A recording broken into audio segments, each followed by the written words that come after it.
thank God I'm getting my hair done tomorrow. Hello. So today I wanted to just share, well, okay, so listen, I'm trying to move and I'm cleaning out all of my like old shit just everywhere, so that I don't have to move as much, you know? And I know that you like hearing what my like favorite products are, but I wanted to share with you 5 eyeshadow palettes that I refuse to get rid of. Some of these are because they're just iconic, some of them are for sentimental reasons, and then some are just like for literal like functionality and usability, if that makes sense. So I'm actually going to start with the one that I'm wearing right now, and that is Anastasia Beverly Hills Subculture.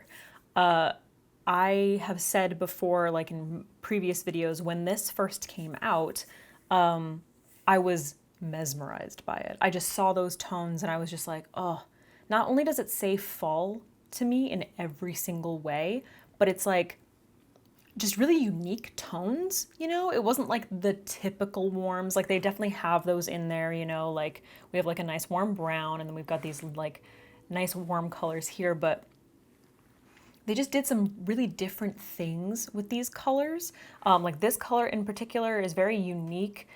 Some of the colors, like on their own, if you saw them in a palette, you'd be like, ugh, you know? But together they work so beautifully. And then I also love that they included like 3 shimmers. One really beautiful, like rich, kind of like Pat McGrath vibes, chrome kind of coppery shade, and then like this really unique like duochrome. And then this is also a duochrome. It's kind of like a pink, and it's like a warm pink and with some, is it purple or blue? No, I guess it's just kind of like a warm, like yellow, gold, and pink, whatever. This was just like such an incredible palette, and not just the colors, which stood out to me immediately, and I was like, I need that for fall, but the palette itself is this like velvety green with this like yellow text, and then the gold Anastasia, and I just thought that they absolutely nailed it. Like, I thought it was so amazing, and I had to buy it, and I can tell you right now, like other Anastasia palettes that I've bought, they're fine. You know, like I'll like them a lot when I first use them, but I'm not like constantly reaching for them. But Subculture is one of those ones where it's like, as soon as fall comes around, I'm like, I'm ready. I'm ready for you. So today I just used a little bit of like some of the warm tones and the reds on my lower lash line, but please let me know if you want to see like a bunch of looks with this, because I'm ready to go. And I'll never get rid of it.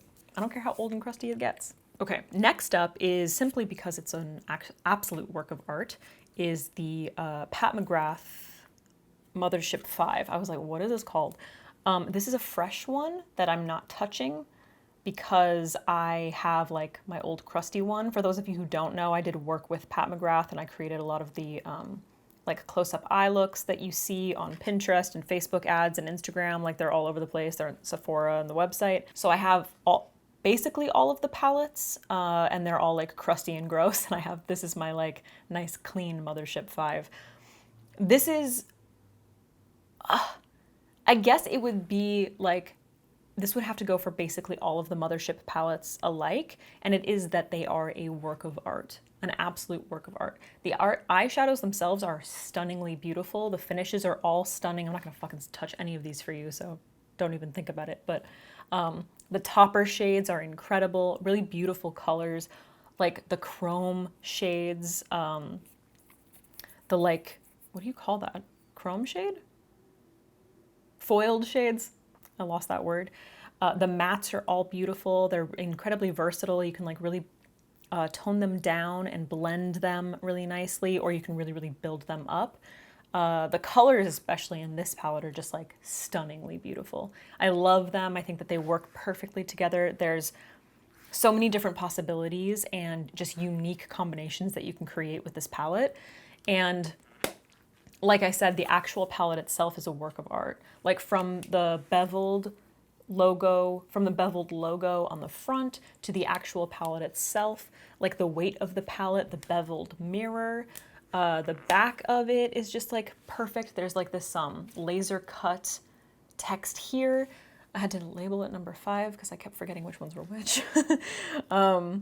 but it's just absolutely stunning. I love it. It's my favorite Pat McGrath palette ever, and I'm hoping to just keep this one in perfect condition so that I can like have it on display. Because that's what I've always said about the Pat McGrath palettes. I know they're so expensive, and I'm lucky to have the majority of them and to just like utilize. But if I hadn't had that experience, I didn't have a bunch of them, and I was just like me, the makeup lover that I am, I would probably just buy one of these and have it on display. Because like this and the outside box, like I would literally just have it on display on like a shelf because it's so beautiful.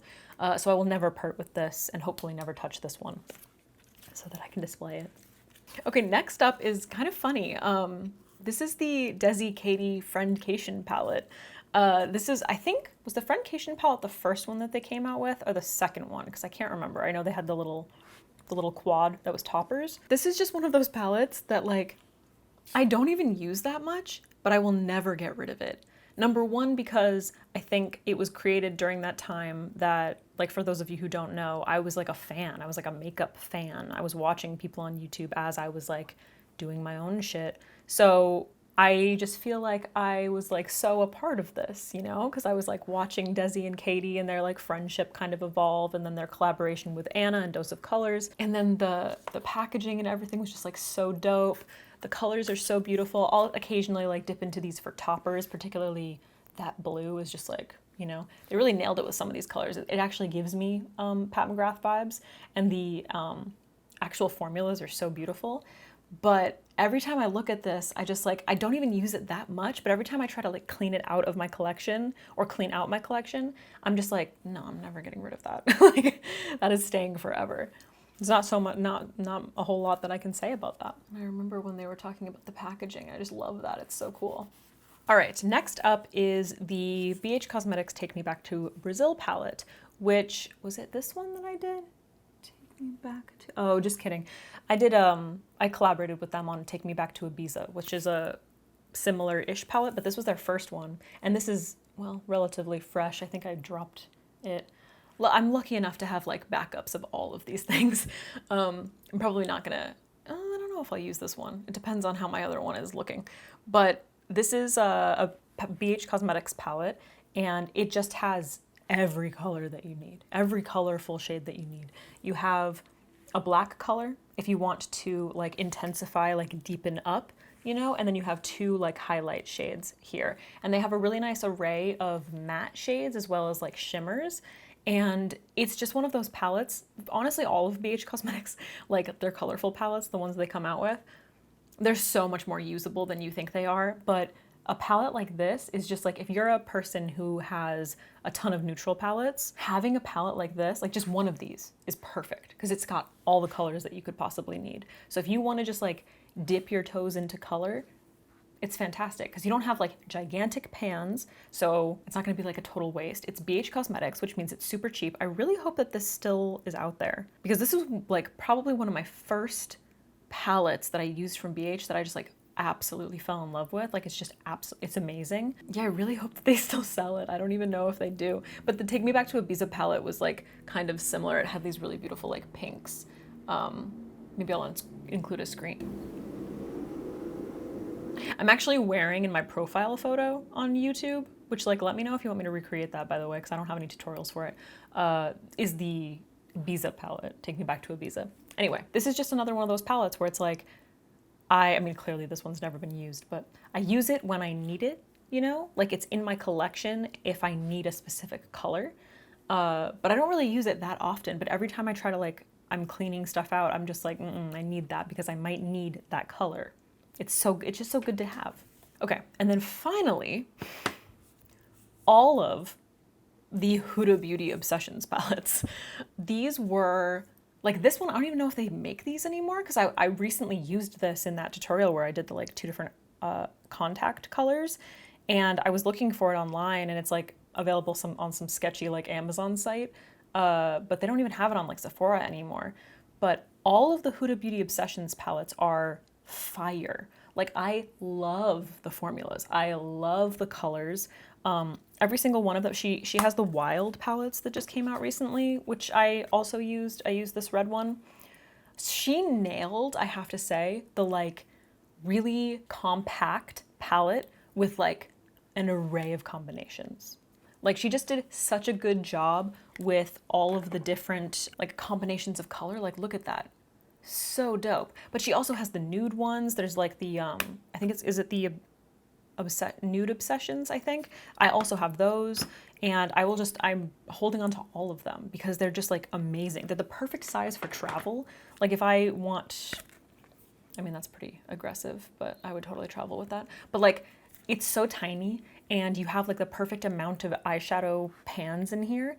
And one of the things that she nailed was, I hate it when, like, no offense to BH Cosmetics, but when eyeshadow pans are too tiny, like Urban Decay, all the Urban Decay Naked palettes, I just feel like those pans are like so awkwardly shaped and sized. I just like don't like them. I feel like they end up, I don't know, they just feel kind of cheap to me for some reason. I don't know why, but Huda really captured like a perfect size for a palette, amount of shades, so that you have like endless possibilities, but the pans aren't too tiny, so it doesn't look like super cheap. You know? So all of these, all of my Obsessions palettes, the new Wild palettes, I will never be getting rid of them because they are just amazing. I love the color combinations, I love the formulas, and they're so like easy. All right guys, that's it. I just wanted to share some palettes that are just like OGs of mine because I know that there's always just like so much new makeup coming in. It's hard to know like what a person is actually going to hold on to. So let me know if you want to see more videos where, you know, I talk about things that like are staples in my collection, and not just the things that I use every day, but things that like I have to have in case I need them, you know? And let me know what eyeshadow palettes you can't get rid of down below. My battery's dying. I have to go.